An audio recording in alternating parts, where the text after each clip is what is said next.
Hey, I think we got it. Look at that technology. Yeah. Isn't that funny? Technology. First we put a man on the moon. Now here we are. Yeah, man. But you're checking in from the East Coast, yeah?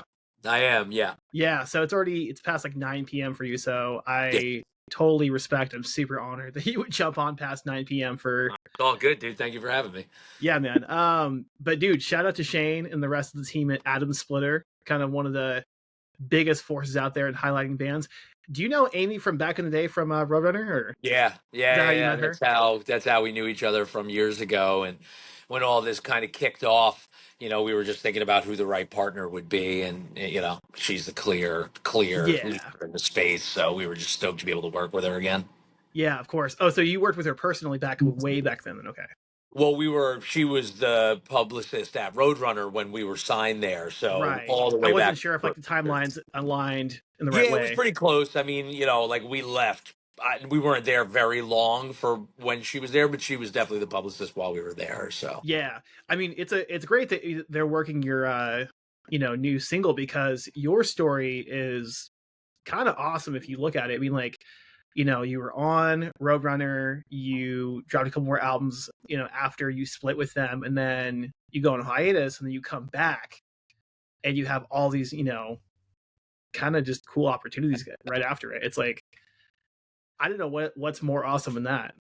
man, you're right. It's a wild opportunity and one that we're just incredibly grateful for, and we're humbled and honored to just be even in the conversation with so many amazing artists on such a important festival platform like all of these great shows. And again, man, I can't really express the gratitude that we have just for these opportunities. There's a lot of awesome music out there and a lot of bands that deserve a shot on these festivals, and for us to be in this opportunity this year, it's not something we take for granted. So Yeah, and it's funny because, like, I mean, you've toured with a wide array of bands, Megadeth and Motorhead. I mean, I'm sure I could list like a bajillion others, and yeah, I mean, most bands will never even get that, but you guys already hit that, right off of your first album. yeah, no, I mean you're right. We've had a pretty crazy touring history when you think about, just the whole arc of the band.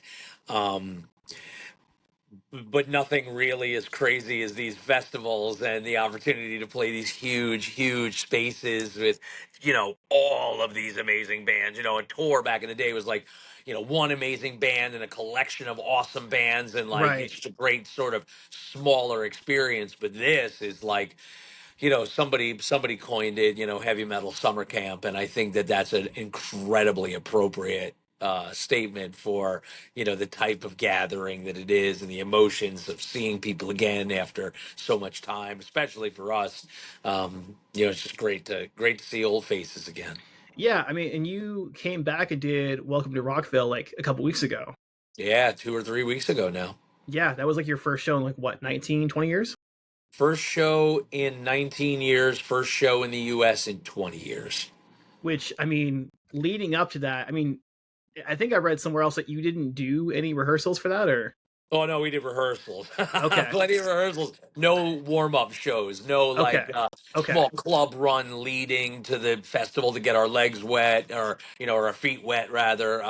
And no, kind of like sneaking on stage with our friends' bands to just kind of okay, yeah, yeah, back yeah. in the lights. It was just like, we're gonna do it, and that'll be the first place that we do it. So Did you have any sort of like, oh my god, like what in the hell am I getting myself into here? Like, yeah, a few points along the way, you sit back and you reflect on exactly what it is you're about to do. yeah, But it was never anything that was like panic inducing or anxiety ridden. Nervous energy is the best energy because it hmm, keeps you moving forward. And I think that's the type of stuff that we felt throughout the whole time that, we were leading up to Rockville.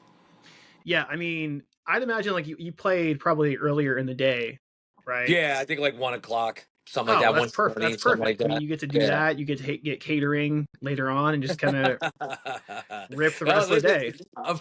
for us, I think it's it's one of those instances where, we're second on the second stage, and so many people are coming in at that time. Even even at noon or 11:30 when the gates open, people are just moving into the space, and all of those areas fill up very quickly. It's the rest of the day and the movement of the audiences as they get ready for the headliners where it starts to get like super packed. But for us, you put thousands of people in that space, and you're talking about thousands more people than we've ever played for. which is So, amazing. which is crazy, which is so wild. So, to your point, we were able to play, and then we were able to experience everything with without the pressure of knowing there was a performance still to happen. So to your point, you can walk around freely. You don't have to worry about what you eat before you play. You don't have to Hmm. worry about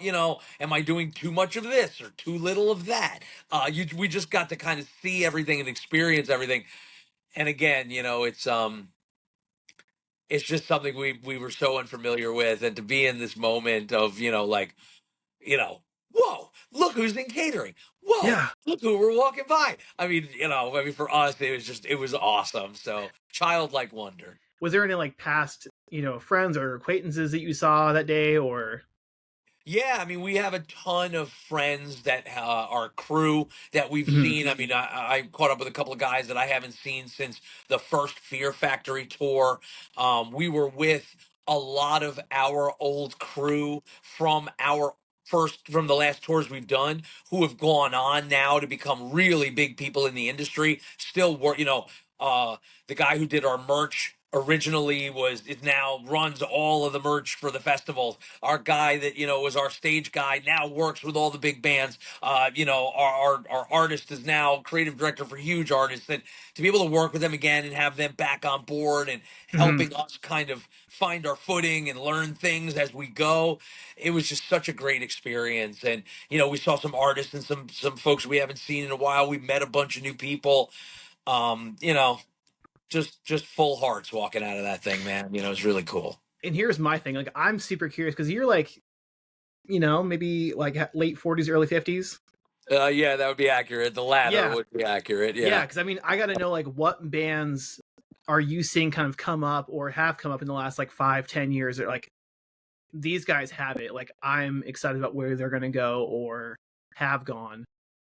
Dude, there's so much awesome stuff. I mean, again, I'm just amazed by the kind of level of proficiency, when it comes to like recording and sonics and like just the way things sound now and the way bands kind of carry themselves and present themselves. I just love it. Um, I I don't think I'll be revolutionary in any of the bands that I name as I start to think about it, but like, you know, I really like Orbit Culture. Hmm. I really like Angel Maker.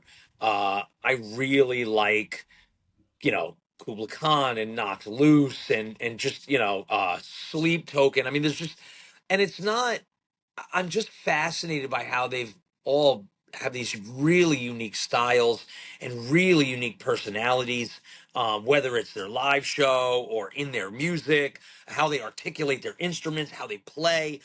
Again, like it's just really interesting to listen to today's music as somebody that whose career existed in a different time. We're comfortable with who we are, but Yeah. we recognize that music is in a different place now. But it's so awesome. Dude, that singer from Slaughter to Prevail, that guy's Yeah. voice, I saw that video uh where he's screaming with no microphone, and there's thousands of, and you could hear him from the back. I was like, bro, Okay.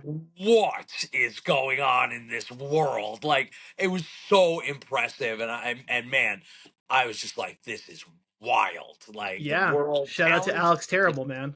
Oh, dude, just sick. Alex the Terrible, bro. I was like, holy shit, how does anybody go on after that dude? Who is walking on stage after that guy and being like, yeah, I'm a singer too? Like, you just sucked Oh all the yeah. metal out of the room. Would you believe me if I told you he does bare knuckle fighting? I saw that. I'm like, you are Yeah. just the toughest dude in the world, man. Like, He's like just wrestling bears and stuff too. He's like legit, man. That's Yeah, tough. That's fucking tough, bro. it's I was that impressed. I was like, whoa, it's that whoa. Russian craziness, man. Just awesome, dude. It's just like the intensity. I'm like, yeah, Uh that's what huh. it's all right there. That's what Yeah, it's. because I mean, I know they. I mean, if I have it right, like you guys are open to touring, but if the package is right or the money's right, I mean, I don't know. You listen, you you make us the offer we can't refuse, and again, pack up the bags, kids. But I think the reality of the situation, right, is that we're playing these festivals and they're an amazing opportunity to come to places and perform in places we haven't been in decades. hmm And we're playing these smaller, intimate headline shows, which is really like a return to the band as we remember it. That's kind of where we've always lived, in these small, sweaty clubs. So we're super excited about that. But just the idea that we can go back and see familiar people again and familiar places and be like, whoa, we haven't been to Wisconsin. Like, dude, we played so many places in Wisconsin when we were on the road. And the idea that we get to go back, like, that's so cool. So yeah, we love the idea of like, where can we go? So I don't know what it looks like. I don't know if it's a formal tour. I don't know what it is, but I just know that we really enjoy the idea of reconnecting with audiences and kind of celebrating the music and just playing again. So yeah, I would say there's more, but I don't know what it really looks like. I think the universe will have to tell us what the right way is to to continue, like playing for the people in a way that we really enjoy, versus us being very prescriptive and saying you have to meet a set of criteria in order to, because like it's a little presumptuous for a band that's been in the closet for a hey, generation, you but got responsibilities, you got things you got to take care of. I mean, it's not as the simple world is as just different, in yeah. in 2000, you could buy a van for 3 grand, dump all your gear in the back of it, jump in and go until the tires fell off. Today's world, that's just not hmm the same reality. So when we think about how to effectively and efficiently get from to and from, I just think we have to be somewhat objective about it and not let that emotional override of, but that's the way it used to be. Like, yeah. we'll find the right way to do it, and Isn't it then crazy? Like, I mean, some of these quotes, like a 40-day tour, you're running over 100K plus for a oh, bus. ooh, yeah, it's a lot of money, man. I mean, the Uh-huh. money adds up, and it's not like any of it is unfair, or No. there's no gratuitous spends in these things. uh it's just the way it is. So artists have to be really creative with how to bring that show in a way that people feel like they're getting their money's worth and then some. If you pay $100, you should get $150 worth of entertainment out of it. And that's the responsibility of how that's presented to you, and that costs money, and everything that goes into it. So it's, again, that's part of, I think, the learning curve for us, is just the difference between then and now. It's funny. Another band on the festival that kind of came back was Crossfade. Yeah. Yeah, Yeah. they're the closest parallel we have, I think, to coming back after a certain amount of time, because they were 10 years, and they did it at Sonic Temple, and they were awesome. I mean, the Yeah. crowd loved it, and it was just so cool. I actually forgot how much I love that big song, until Yeah. I heard it played. I was like, I forgot how much I like this song. Which is crazy though, because like, I mean, again, the parallels, I made that connection too, where, huh, they're making brand new fans right now. Like people are like, oh no, I was not familiar with your game, but now I am. Yeah. And just Like, seeing people excited about their return makes you excited to see what all the excitement's about. And yeah. that's that thing, man. That's you can't buy that thing. But it's funny because, like, I mean, I'm sure you've had a number of people like, oh shoot, like I've never heard of this band before. But even the last like couple years, you've probably had a resurgence of people in their 20s and early 30s checking you guys out for the first time who were not around, or maybe just were not aware. Yeah, I mean, the ability to see your audiences in real time and understand who's consuming your music is part of that, wonderful democratization of the industry. And for us to see so many younger, I mean, if you look at our Spotify audience, I think it's now over 70% of it. Again, I have to go back and look, but it is a significant number. If it's not 70, it is high 60s. Uh, the majority of our audience, the vast majority of the audience, is under. It's in the 35 to 44-year-old bracket, 25. It's all under 44, basically. Now, if you look at Yeah, my age and you think about the people that were at our shows, you'd think that would skew in the higher ranges of that audience bracket. But it's really the majority of our audience lives in the younger demos. And it's just wild because, to your point, that means that they've discovered it after, probably the band went on hiatus. So it's just an interesting time to consider, to meet a Dry Kill fan. We're just super yeah. interested to meet the audience that's been living with the music for so long. We're just excited to meet everyone, to be fair. And I would be making a massive mistake if I didn't highlight the fact that you have one of the best drummers behind the kit for you guys right now, Kevin Yeah. Boutot, formerly of the Acacia Strain. Yeah, How in the Kevin world did that is, happen? man, Kevin is, I mean, is a godsend to have him now playing with us. It's just, it's a dynamic we never really imagined. And we found ourselves in need of a drummer for these live shows when we got the call, and we were thinking about who that could be. And our bass player, Brendan Kane, is from Connecticut. So is Jay, my guitar player, and I live in Connecticut too. So I guess we're all from Connecticut, but they're really from the Connecticut hardcore scene from like back in the '90s. They were in Yeah, an awesome band called Gargantuan Soul, and they have a lot of connections. And when we were looking for a drummer, we were starting to think about people. Brendan recommended him because he was in A Thousand Falling Skies with him, and then the Acacia Strain.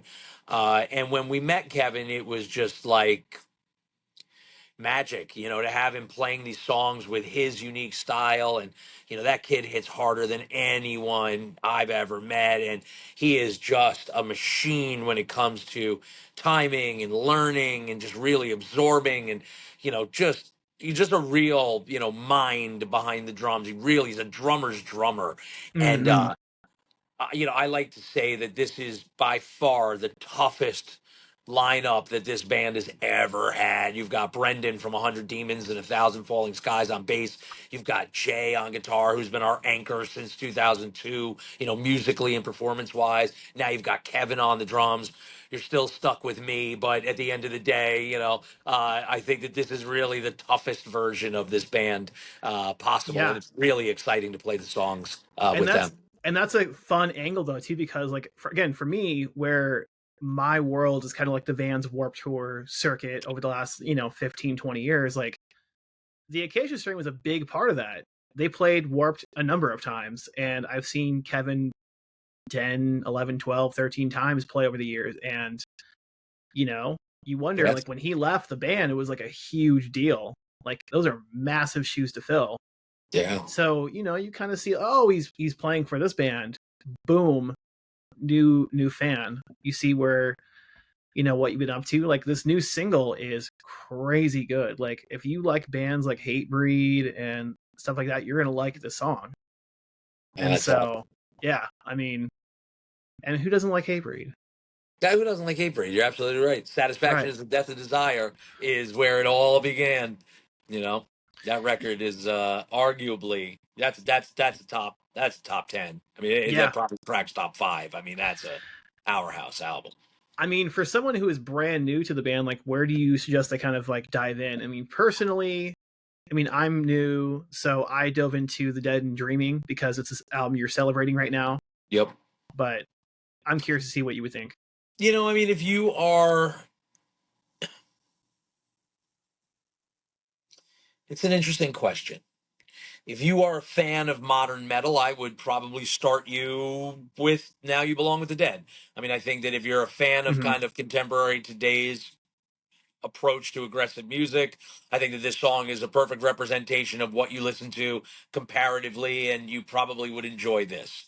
If you are a fan of, you know, new metal and you're kind of leaning into the nostalgia of the genre and you like that more straight ahead riff driven approach, I might point you back to the first album, and I might point you at some of the singles there to try to just get that raw intensity. If you're really driven by percussive beats and syncopated rhythms and that type of thing, I'd point you back there. If you're a fan of melody and you're a fan of like song structure and appreciate the nuance of dynamics, I would point you at the Dead and Dreaming, and I would say these songs carry a lot of melody, these songs carry aggression but with dynamic. They're not full-throated aggressive like the first album, they're not nuanced the way some of the later music is intended to be through the messaging, through the lyrics. These songs are kind of in the middle of both of those ambitions, the perfect blend. So it really Yeah. just kind of depends on what type of fan I am talking to. For someone like you that's come up in the Warped Tour scene and those types of bands, yeah, I would start you at the Dead and Dreaming for sure. It's got enough melody and enough aggression and enough song structure that you can kind of clearly follow the thread of what's going on creatively within that song.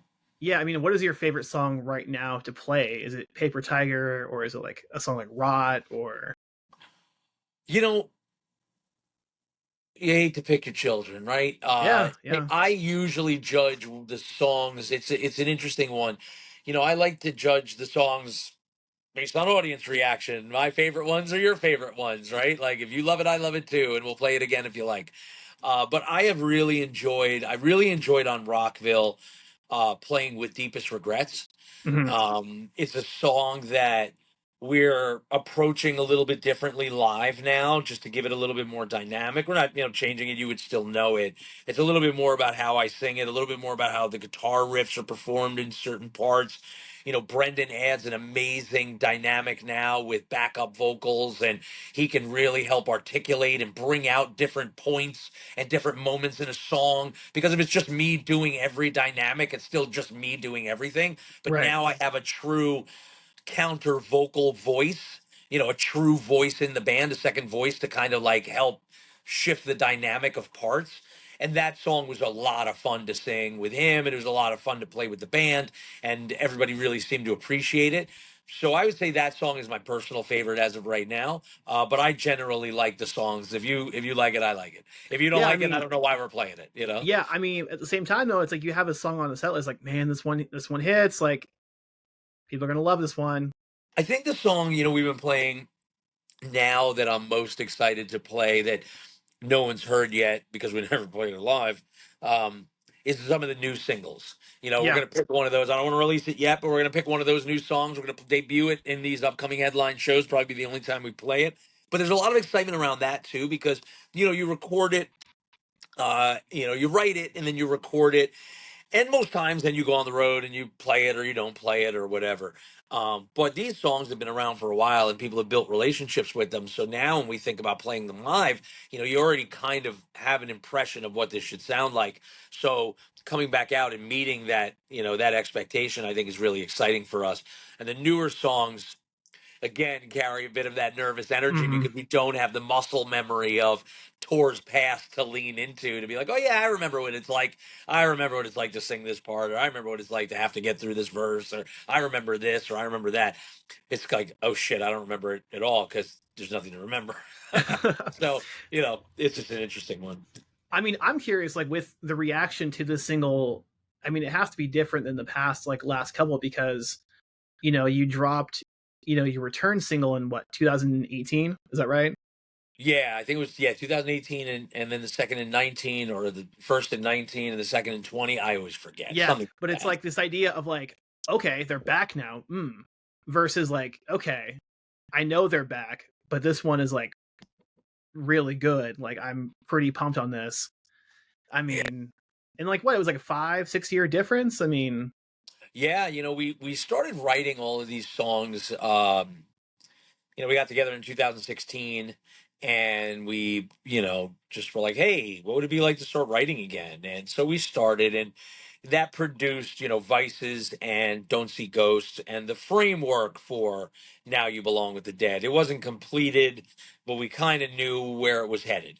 yeah. Um, And like everything else, I think if you look at the band, it represents an era of our songwriting because these songs were written 10 years ago, essentially 9 years ago. So and then we released the two, and we didn't really have much ambition to do more than release music because we wrote it because we felt good about it. We enjoyed each other's company. We are like, yeah, let's just put it out. We'll just, we'll give folks, if everybody's asking for stuff, let's just give them some music.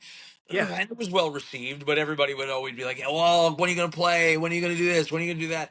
And we didn't have any answers. We were like, just here's a song. That's all we got. And then COVID happened and everybody took a beat just to, lay back and figure out their lives, as everybody in the world did.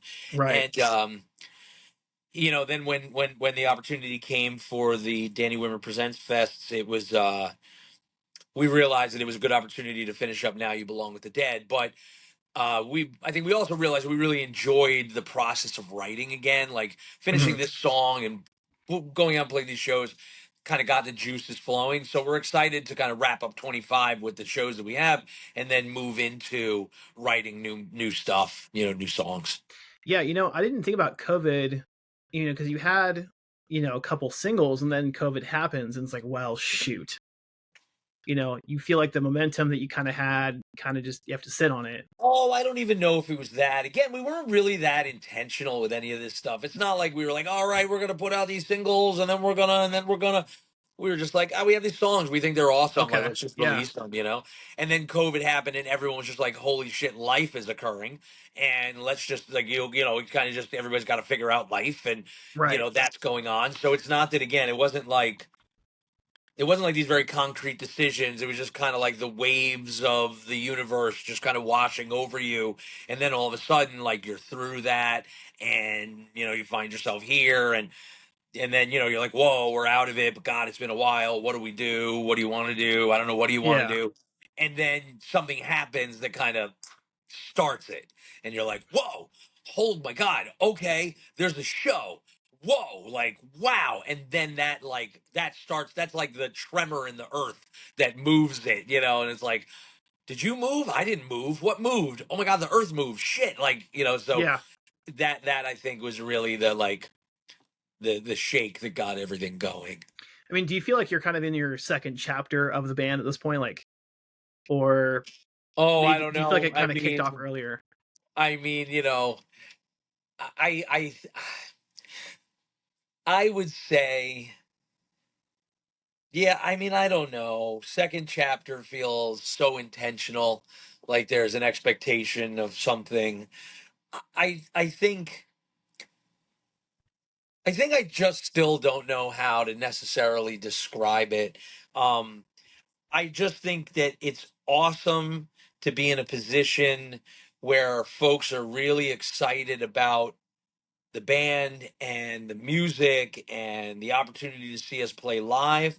And maybe now we're in a position to like understand that that's really important. Hmm. And, like you only get so much time on this planet to take advantage of these types of things. And after so long, wouldn't it be amazing just to go back to again, those people and places that at one point we were so close to because we were just bleeding this dream on the road, and now we can go back and see everyone again.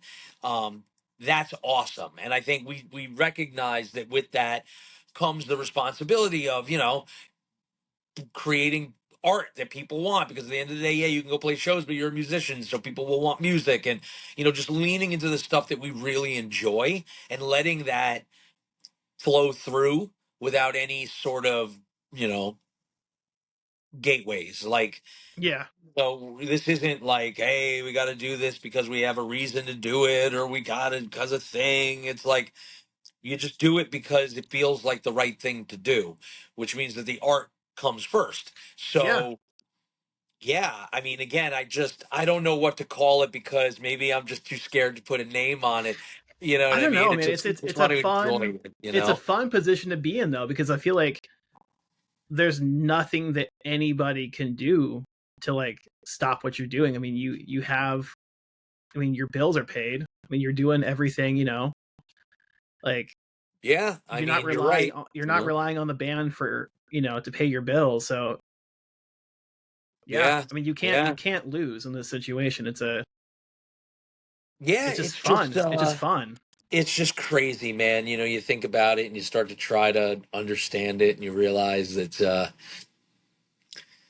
you know, man, just enjoy it. You know, Yeah. just it's like it doesn't maybe it doesn't make any sense because it does not supposed to make any sense. You know, we're just gonna go with it and we're just gonna be, you know, super grateful and you know, just really showcase the idea that we understand and we're super thankful for being here. And you know, you could have given these opportunities to anybody, Yeah. you know, and we're just super happy and thankful that you gave it to us. So But I mean, again, it's just the idea of like you can be doing so many things at a high level, take a break, and then come right back, and then things are great. I mean, you can do that. That's a thing that you can do. I think that's encouraging. Not only from a musical standpoint, but like regardless of what you like to do, whether it's like creating something else, or maybe you write, or you have another passion project. yeah, You can take a and break and come back.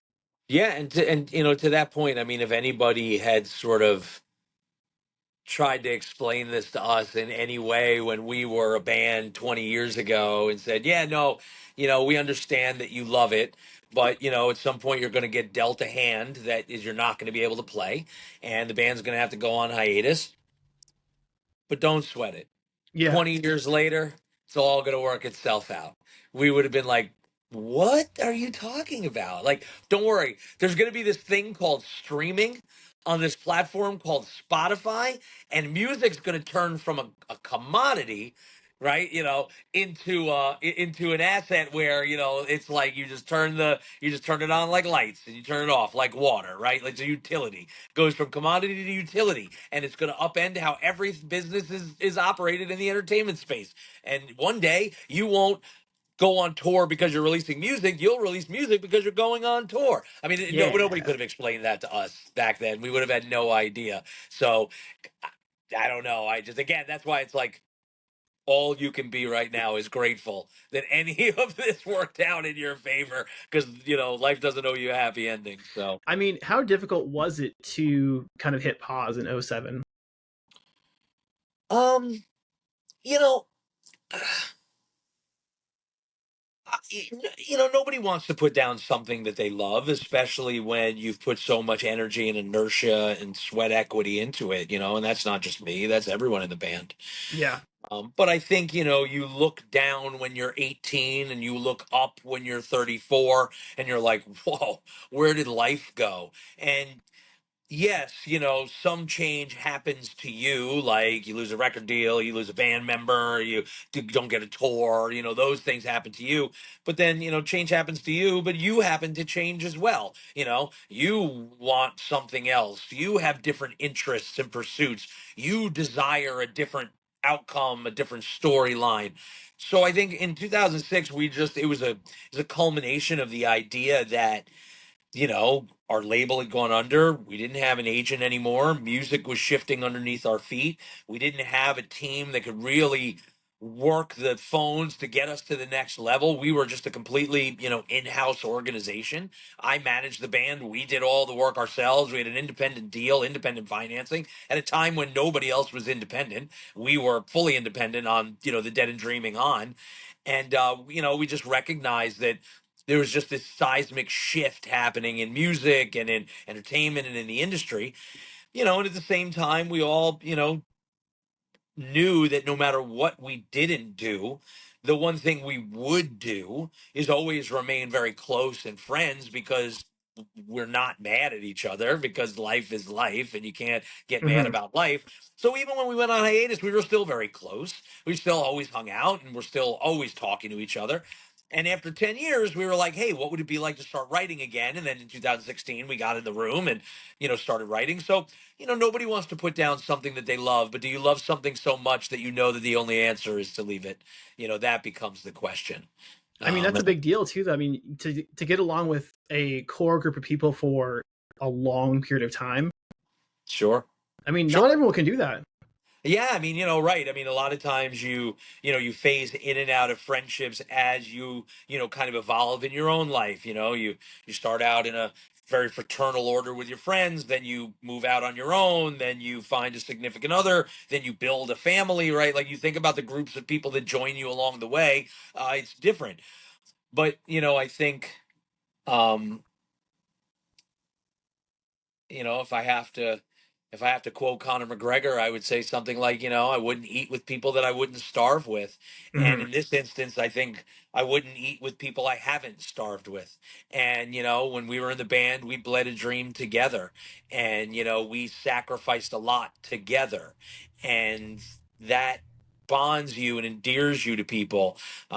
And again, like, there was no crazy personality disorders or substance issues or anything weird that would make us not be close. It's just the circumstances of life, and I think we were all adult enough to recognize that, because we had all started so young.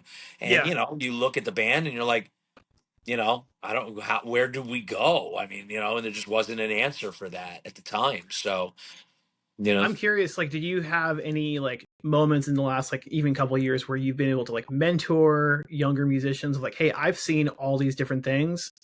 Here's how you would kind of like handle these situations. Yeah, I've done some mentoring work across the entertainment industry for a few organizations. Um, and yeah, I think the advice and the counsel that I give to all musicians and all, anybody that wants to operate in this space in any capacity, it's very easy to lose sight of the forest for the trees. And what I mean by that is, when you are a musician or you are a producer or a manager or any of these other things, you can find yourself in a siloed approach where you think the only success you can have is the type of success you can create. The only way I Hmm. can be successful in the music business is if I'm the artist that sells a million records. The only way I can be successful in the music business is if I'm the producer that produces a band that sells a million records. The guy that books it, the guy that does it, right? And what you'll find is that that could be true, and there are Hmm. people that is subscribe to that and will be successful. But the vast majority of people will not be able to land themselves that one chair that they're talking about, that one opportunity that exists to be that million selling artist.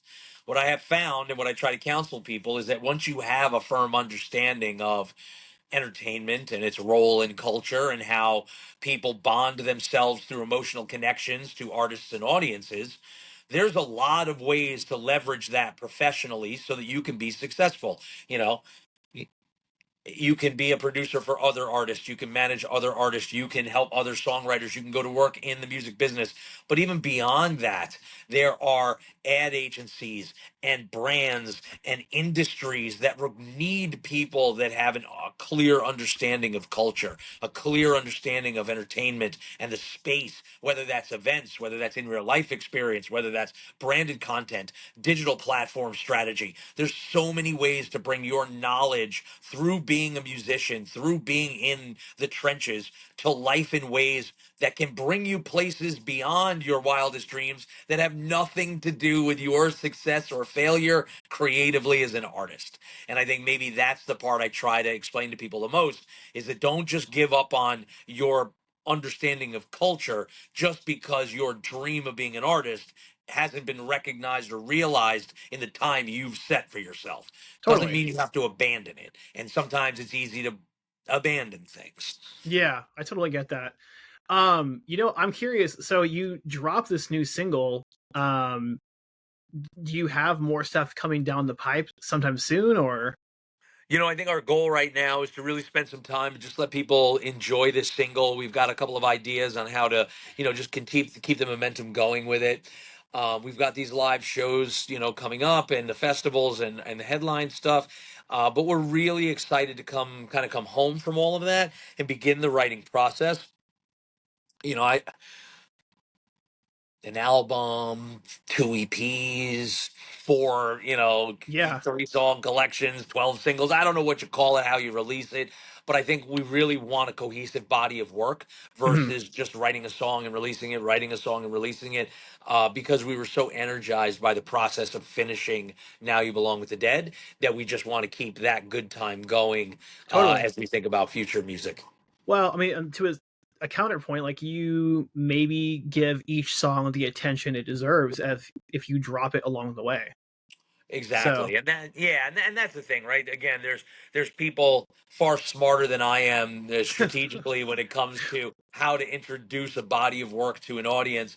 And then that's the way we'll go. yeah, It doesn't need to be any sort of format that I'm married to, but I just think that to take advantage of whatever format we want, we have to have the music first. And that's the absolutely. responsibility of the band. And I think that's what we'd like to take on next. It's like a lot of the social conversation and the audience conversation has always been, when will you play live again?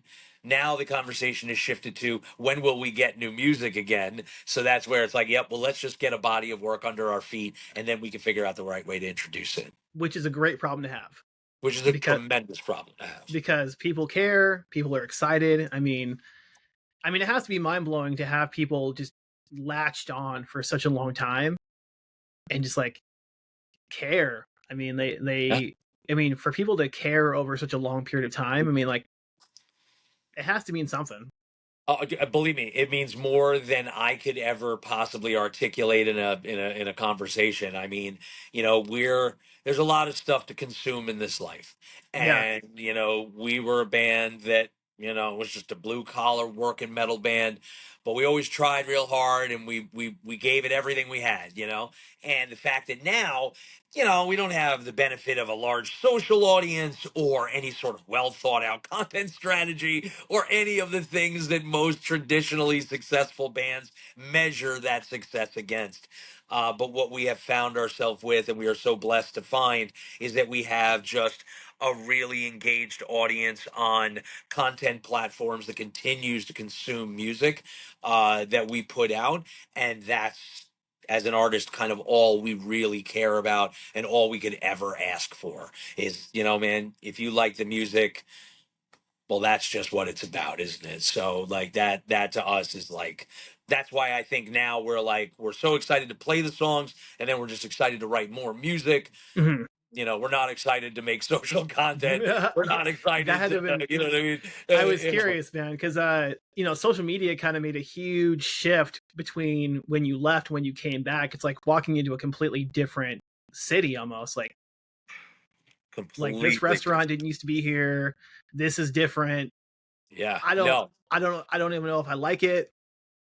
dude, you're absolutely right. And, that I think for us, is a dual-edged sword, right? It's like, yeah, Yeah, okay, on one hand, you don't have the social audience and all the traditional engagement and platform conversation and reach and scale and blah blah blah blah, then that's fine.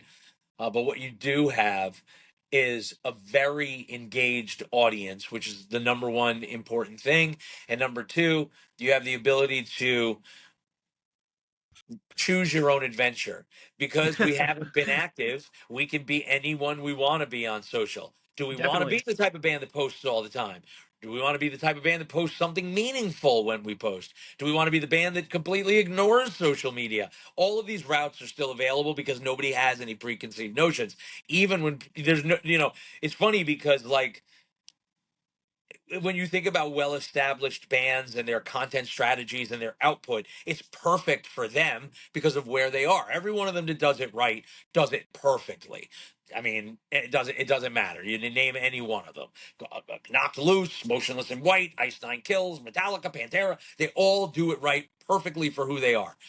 If we tried to adapt to any of those strategies, we'd look ridiculous trying to do it. So that's what I mean. Like, you get to define your own tone of voice by who you really are. And maybe we're still trying to figure out who we are in today's world. We know we're about the music, kind of about all we got right now, and then now we'll be about the live shows again. But I don't think the content social strategy is as high on the list right now for us as maybe it is for some others. So we got some other Believe stuff me, in front of I us. am looking forward to the Dry Kill Logic official TikTok account. Yeah, we have one. Do We you we have? have one. It's very poorly managed, though. That requires its own content strategy. And Right, everything I look at that's on there doesn't look like anything I want to do. So I right. don't know how to manage this page. But again, it's the dynamics of trying to learn that's the most Okay, fun part. so someone, I mean, I don't know. So take a band like Alien Ant Farm. Mhm. That is a band that really leans into like TikTok now, like because I'll check them out. That's a good, yeah, smooth, I'll check them out.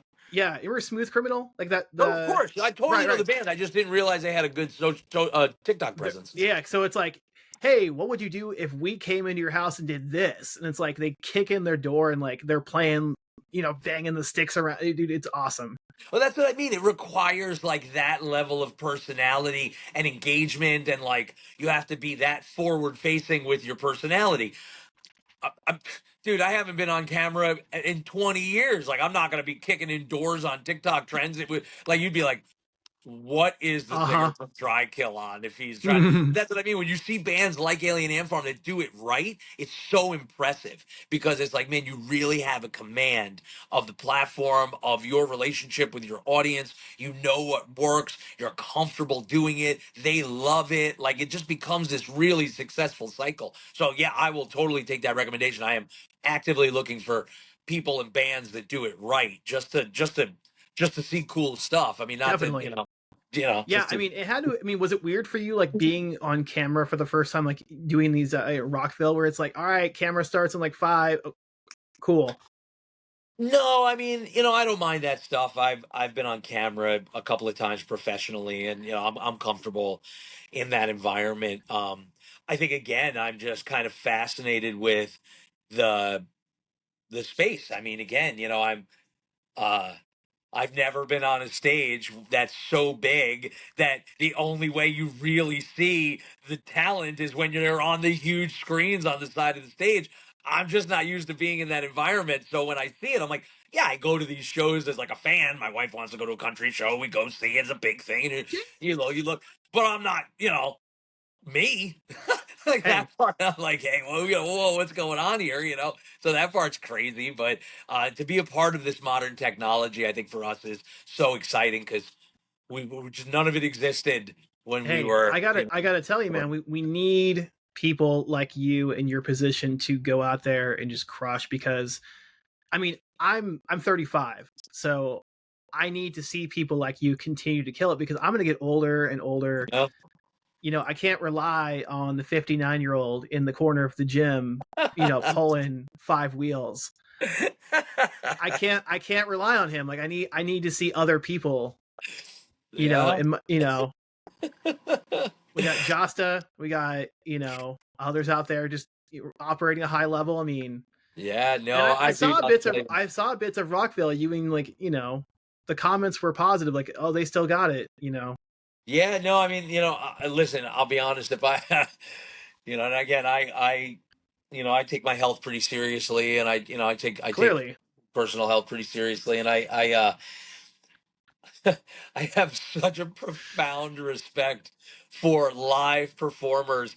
And there is nothing you're going to do in a gym that's going to build the muscles that you need to play on that stage. There is no workout that can replace. There is nothing more high intensity impact training related than 30 minutes set in Mhm. 94-degree heat and 70% humidity.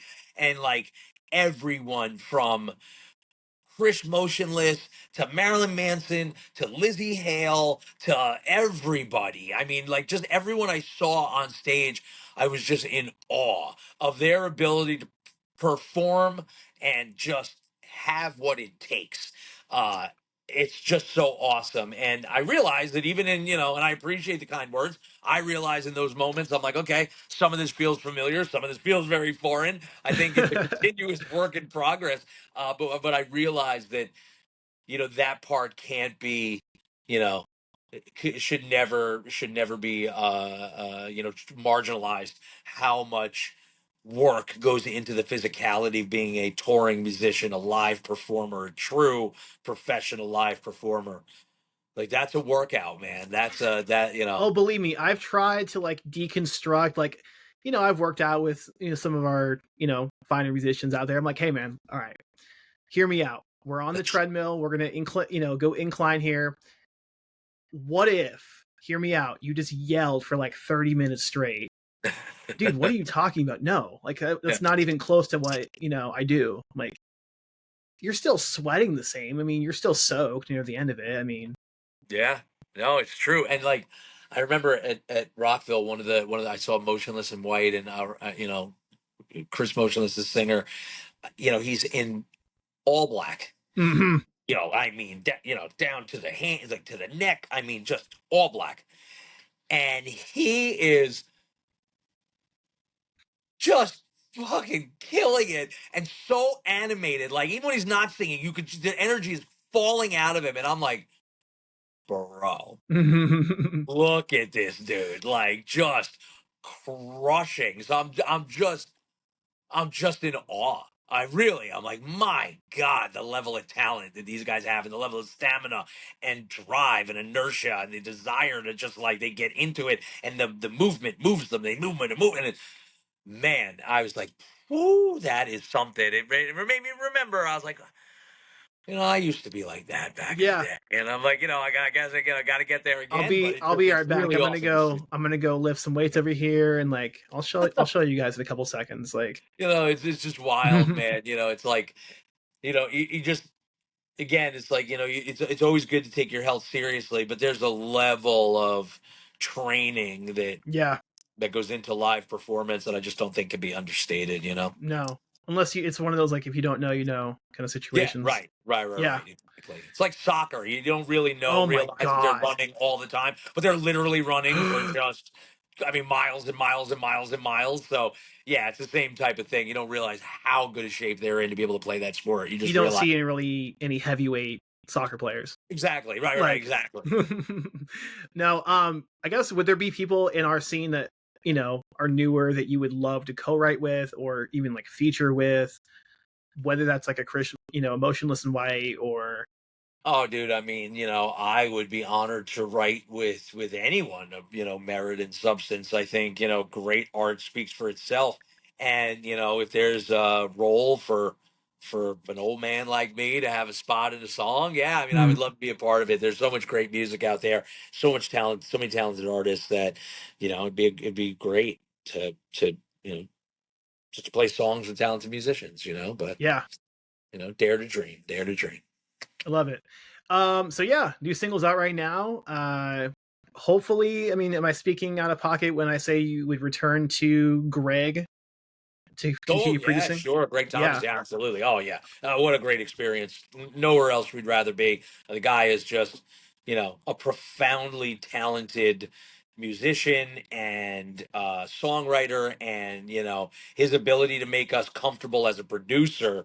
I mean, that's the secret sauce right there. To be able to put an artist in a position where they can be their best is really probably the hardest part of an artist producer relationship. There's yeah, so many things that can get in the way, so many single points of failure that can allow you to not build that trust to necessary to be vulnerable. And Greg just does it all right. So yeah, there's nowhere else, literally nowhere else we would want to record. And we're excited to do it with him. That's part of the excitement, to be honest with you, is to do it definitely. I and mean, then like, do it with him. I mean, again, for someone who's new to the band, relatively speaking, I mean, like, you hear this new single, I'd like more of that, please. Like, I appreciate that, man. Yeah, no, I attribute a lot of that to Greg, and he really, he just helped us get it to a place where we're just so overwhelmed with the way it sounds and the response to it. That you know again, man, gratitude is the overarching sentiment for sure. absolutely, man. Okay, so for people that want to help support the band, is there any sort of like merch coming out soon, or We have all our merch links on the social channels. You can get everything, via Amazon. We have new merch designs that we are dropping at the shows. So we got some really rad stuff that we're going to have that we had at Rockville that we're going to have at the headliners. And then we got some really great designs for the upcoming festivals. Um, New songs available now. Headline shows, New York on June 13th and Brooklyn at the Monarch, and June 14th at Dingbats in New Jersey. And then the festivals, Ohio at Incarceration, Wisconsin with Rockfest, and then Aftershock in California. And that's it, man. I just, thanks to everybody for, sticking with us for so long. And thank you to having me. And just, dude? thank the Absolutely. universe for making this happen. Of course, man. I mean, I'm glad that we got the tech issues figured out. I mean, isn't that Yeah. something? It's nothing like Had to it go was to the back. phone. Had to go to the Yeah. phone. Hey, and I know now the phone does work because Yeah. I've had people record all the way out from the UK, and There it's you like, go. The so they have to. desktop version's a little wonky, but the phone version works just fine. The app We all works know just what's going on, man. Give me 1 second here. Do do do do.